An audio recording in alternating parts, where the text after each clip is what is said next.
Let me just give you the headline for this story in Politico. This is the headline: I'm not a effing socialist. Florida Democrats are having a post-election meltdown. Here's the subtitle: the state party recorded one of the worst election performances in the country. Now comes an identity crisis. It wasn't just one bad cycle. For Democrats in Florida, Election Day 2020 was a tipping point in a long, painful build-up to a What? You mean the walls are closing in? Tipping point, walls closing in. It's the beginning of the end. Well, it is, except not for Trump, for the Democrats. After suffering crushing losses from the top of the ballot down, the state party now is mired in a civil war that could have profound consequences for future elections.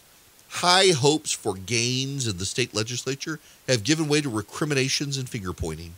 Florida Democratic Party Chair Terry Rizzo is almost certain to lose her job, but no one has stepped up to claim her mantle.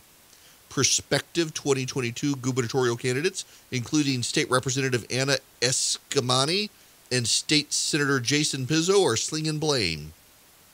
And redistricting, which could deliver Democrats into another decade of insignificance, is around the corner.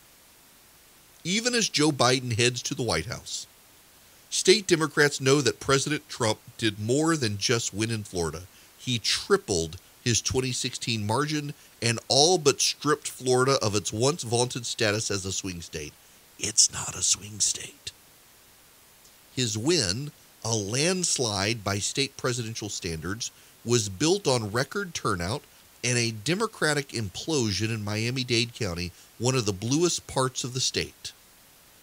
We have turnout problems, messaging problems, coalition problems. It's up and down the board, said Democrat Sean Shaw, former state representative who lost a bid for Attorney General in 2018. It's not one thing that went wrong, everything that went wrong. While Democrat losses were particularly devastated in Florida, the party fared poorly across the country at the state level, and the timing couldn't be worse. Political redistricting begins next year, and Republicans in control of state houses across the country have a chance to draw favorable maps that will help their state and federal candidates for the next decade.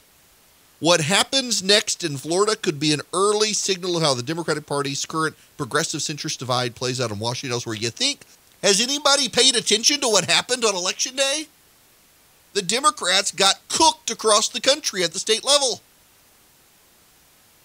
I mean, with the exception of Donald Trump's loss, the Democrats lost every contested seat in the House of Representatives. The Democrats are probably going to lose or not gain control of the Senate in Georgia, assuming Republicans in Georgia get their butts in gear.